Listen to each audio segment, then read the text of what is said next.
Fallon and Darian. Thought you guys were struggling to buy a bucket, but kept playing defense. How'd you stay in it, and then what changed in overtime to let you guys kind of pull away? Yeah, as a leader and as a captain, we definitely put a strong emphasis on our defense, and felt like just from the start of the game, it wasn't quite us. It wasn't awful, but it definitely wasn't where we've been before. So at halftime, we really closed the gap between their lead, and we just knew we were going to have to play a lot better defense.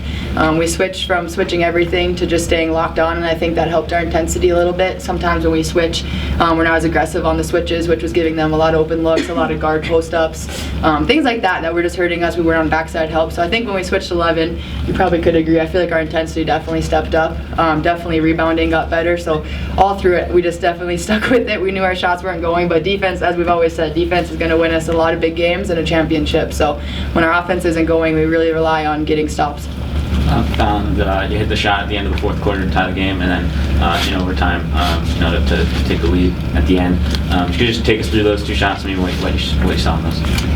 I've practiced those shots more time than I can tell you, and I've always just had that mindset. What would I do if the ball's in my hands at the end of a game type thing. And the last couple of games, I haven't been shooting how I've wanted, and I just have been getting in the gym even more than I was before that. And I just knew time would come when we were going to need them. And I honestly didn't think it'd be this game. I was thinking more of down the road, but I just think that confidence, putting in that extra work when the games haven't gone how I wanted shooting-wise, that I was just going to have to lock in. And after I hit the baseline jumper, I feel like my confidence, the rim got pretty big. So I just knew getting to the rim wasn't, obviously some calls back and forth that weren't being made. So I just kind of analyzed the situation, if I could get to the rim or not and power it through, or just take the jump shot, and it was feeling good. The right hand pull up is my bread and butter, so I was pretty happy they gave that to me. When you were able to force overtime, what was the belief in winning the game at that point? Man, this team has gone through enough overtimes. I tell you what, we feel like any overtime's in our favor these days. Just the double OT against Idaho, double OT against Eastern, now overtime here. It's definitely nice to feel we had the momentum going into those, where the Idaho game, our first overtime game of the year, we definitely didn't. I think they were coming at us, and that was a totally different vibe. And the first overtime, obviously, we experienced this year, but going into the overtime, it was just kind of a relief. I think we just crawled back that whole fourth quarter, getting that huge stop to go into overtime. I think all of us just really calmed down. We came out strong from the overtime, and I think we really were playing our best basketball in that overtime. What does this say about your team winning this game when really, on paper, you guys probably should have lost? It just makes me really excited for the rest of the season. Any team that we play, we always stay together, and with the captains, we have amazing captains, and we created a really good bond off and on the court. So as long as we stay together, I really have confidence that we can take this thing far. Obviously, it feels better when you win, but for both of you, this is your first Cat Grizz game. What was your experience of just the environment and the vibe of it throughout? When I was at UND, we didn't really ever like playing here. I felt that was after Northern Colorado, our travel partner. It was Cat Grizz games were our next up. So just playing here, for me, I love playing here. I love their crowd. It's awesome, the environment. I love that everyone's cheering against you except your own team and your parents. So I love that atmosphere. I just, man, there's nothing like playing in a gym like this, and as we say, like shutting them up, getting stops and getting scores. So I absolutely love it. I've experienced it. But being part of Cat Grizz is pretty special, just seeing how much these communities really support both schools. Darian, with I think it was 3 minutes left in the third quarter, being down 14, what was it that gave you guys the belief that you could pull it off? To be honest with you, we're in the huddle, and we all just started talking, and Blair got on us a little bit, and it was like motivational, and we said that we aren't playing how we normally play, so that was pretty motivational. We had to start on defense, and then eventually our offense just started rolling in. Jared, what were your thoughts before the game, knowing that you had to guard Mackenzie Johnson, one of the most aggressive point guards in the league, in an environment like this? What did you think of the matchup, and how did you think you guys were able to keep her in check, especially in the second half? To be honest with you, I try not to think about that a lot, about my opponent, or think about what they can do. I just try to play my game and staying as a team together and everything. We don't try to, obviously we have to look at the other opponent and know what they're good at and what they're not good at and stuff, but just playing basketball really it's a big mental thing. Did they do anything defensively differently than maybe you guys expected, or how would you describe what they were doing defensively? Yeah, I think some possessions we couldn't really tell if they were man or zone. Sometimes we'd have a play call and be like, well, we think they're in the zone, So I'm not, I guess, quite sure what they were doing. well, it doesn't matter. We have to execute plays. Most of our plays, we can find an opening against man or zone. So I think, as you said, we definitely kind of struggled against that right away, and then we realized whatever they're doing, we have to execute. That's on us. That's not on them. So yeah, we really just kept going at them, and I think our post play got going on some key possessions, and our guards knocked down some shots. But yeah, overall, I think we knew they'd play tough. We knew they'd come in doing everything they could. So I think it's definitely expected aggressive-wise as we thought it would be. Every single player, it seems, always takes the game-by-game mentality. But what does winning this game mean in the scope of the season?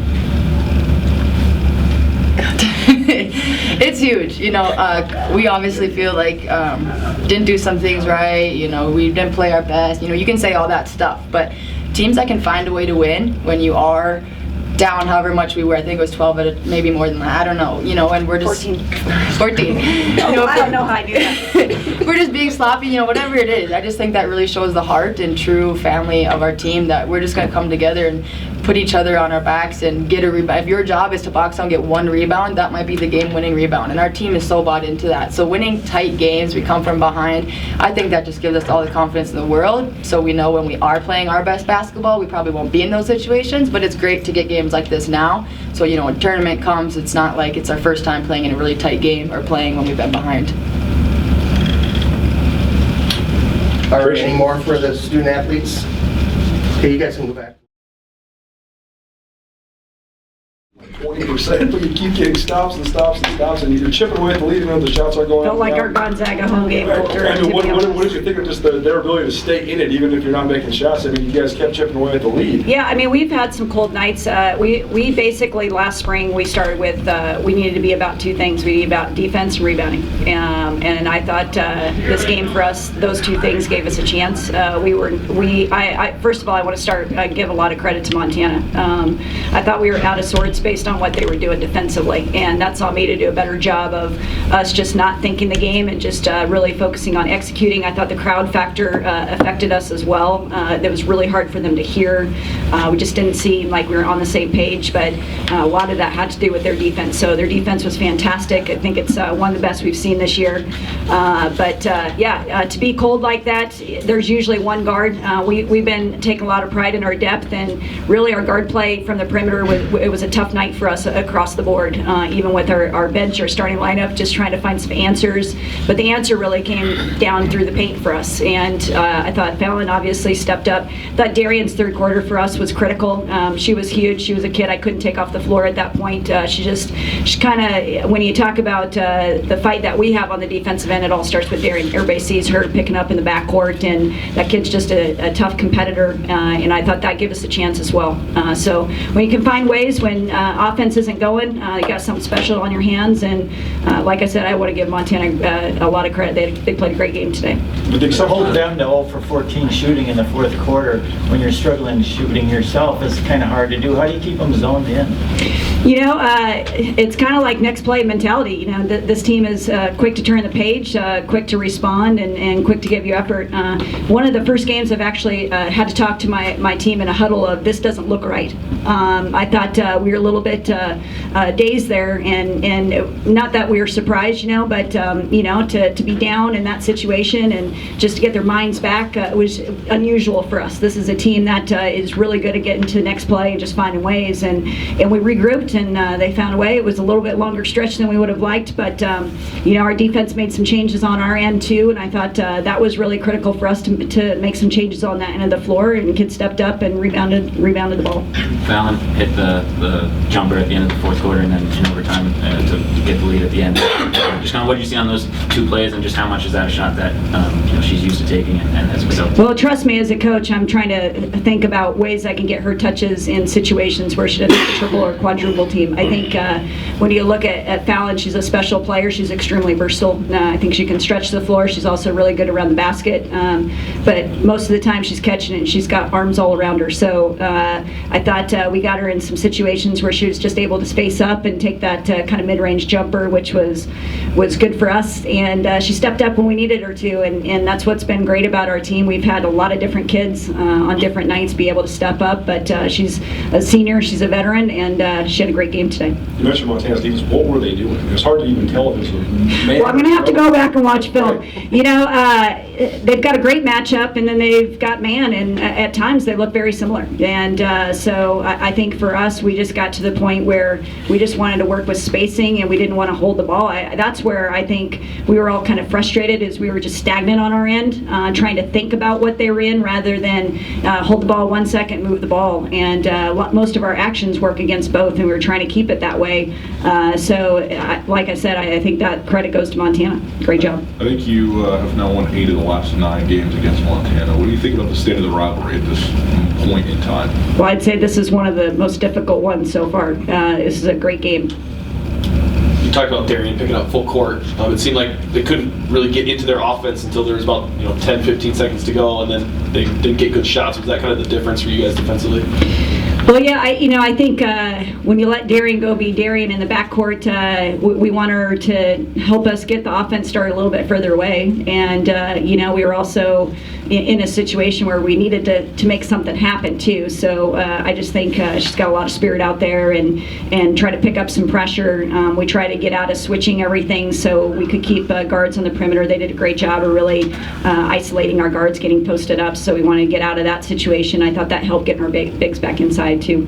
You've played in a lot of overtime games. I know, this is unusual for me, so I'm going to have to go do my hair a lot more this season, unfortunately. When you force overtime, what's the confidence and the belief level that you can't win at that point? Well, obviously your job as a coach is trying to keep your kids having fun, staying loose. What a great atmosphere you get to play in this. So I was just joking, like, wow, isn't this fun right now? They're just looking at me, after the Idaho overtime, we got to Eastern. It's just kind of been a flip switch for us, and we've just been very comfortable in those situations at this point. I mean, this is our third now that we're going into, and I felt like that Idaho loss, everybody just wanted to get that back. There were so many things that flustered down the stretch, and we felt like that one slipped away, so we got a little chip on our shoulder for not finishing that game well.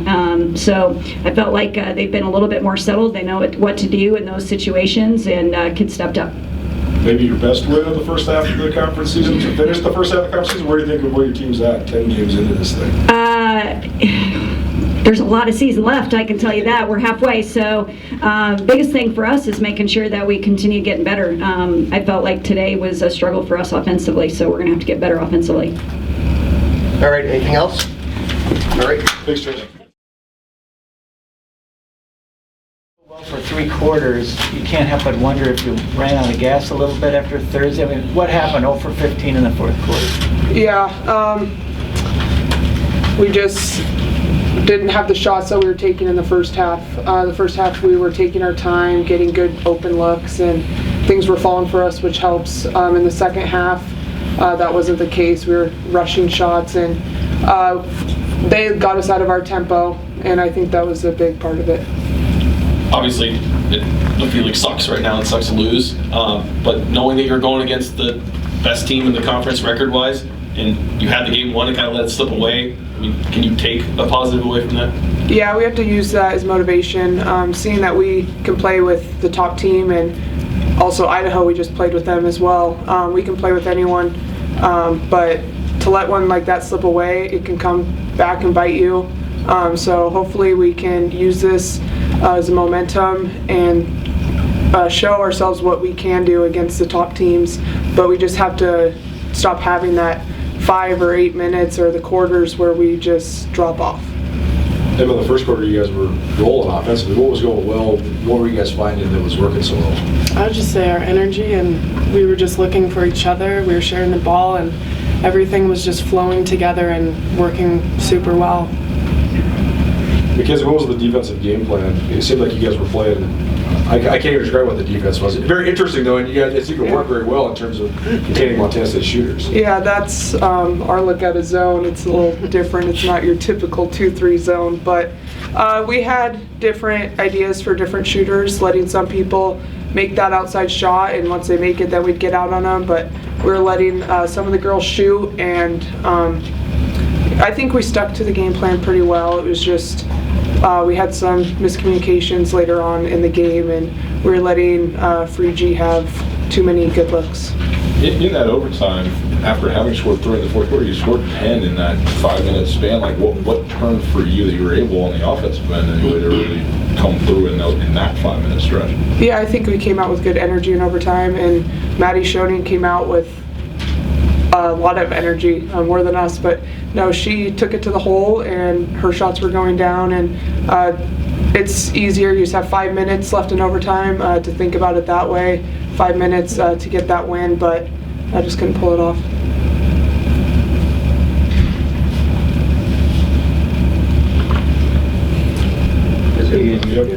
Thank you. Shannon, you guys played so well for 3 quarters. Can you just talk about the way it ended up there for you? Yeah, fourth quarter just had a series of, I thought, ill-advised shots, not a very good shot selection, and then of course, the old 0 for 15 will hurt you every time. And it's just disappointing because we had put together such a good ball game, and still managed to hang on and let it get to overtime, and just couldn't get her done down the stretch. We had some things that we weren't executing very good offensively down the stretch at all, so that was disappointing, but very proud of the way that the ladies played. Coming in the locker room afterwards, they know they are a great team and they can play with anybody in this conference. A couple of years ago when you beat the Cats here, you guys ran that zone and it really worked well. It seemed like you made some tweaks to it, but it was a little bit of a different zone, but it seemed like you guys executed well, especially the first 3 quarters. Can you talk about that a little bit in the game? Yeah, I felt like even at half, had we done a little bit better job on the O boards, we could have even had a bigger lead. I felt like we were kind of standing around and they were going and getting them in the first half. We emphasized rebounding was going to be big, yeah, I thought the zone was effective. I thought we were doing a really nice job other than the offensive rebounding, and had some, had them out of sync a little bit for sure. Frigi got it going late in the fourth and in the overtime, and that in these games like this, players make plays down the stretch. How much do you need to key in on a player like her who is a veteran of this league and is as good as she is to say, okay, we can't let her be the one that does it throughout the course of the whole game? Yeah, we talked in the timeout that they'd be going to her. They had an Idaho game, they had in the past, and felt like we just let her shoot it way too easy. And trying to not let her shoot it easy, but she got 2 good looks. How do you get over a loss like this? I mean, moving forward, or do you use it for motivation into the next few? And obviously, you never get over them. They hang with you for life. No, it's one of those things. They're tough. They're tough. We lost in overtime to them a couple years ago here. It's tough. I still remember it. But what you do from it is you learn from it, and you persevere, and you get better, and you go to work on Monday and you get right back after it. And there are always positive things you can learn from these things, sometimes more so than when you pull them out. And I'm proud of this group, and I know that we're going to be a better team because of this. How do you assess Maddie Schoening in overtime? You say in practice all the time, any one of the girls can make a huge impact on the game, and we saw it from Maddie there in that short burst. Can you just touch on that? She's a fighter. I mean, that's what I love about her.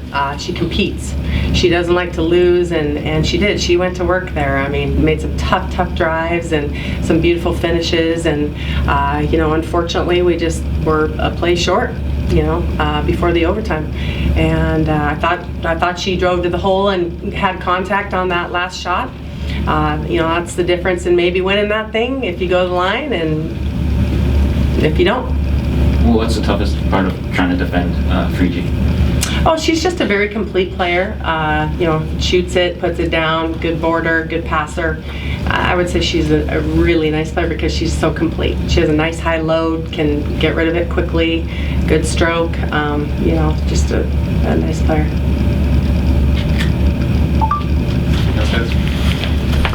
Thanks. Thank you.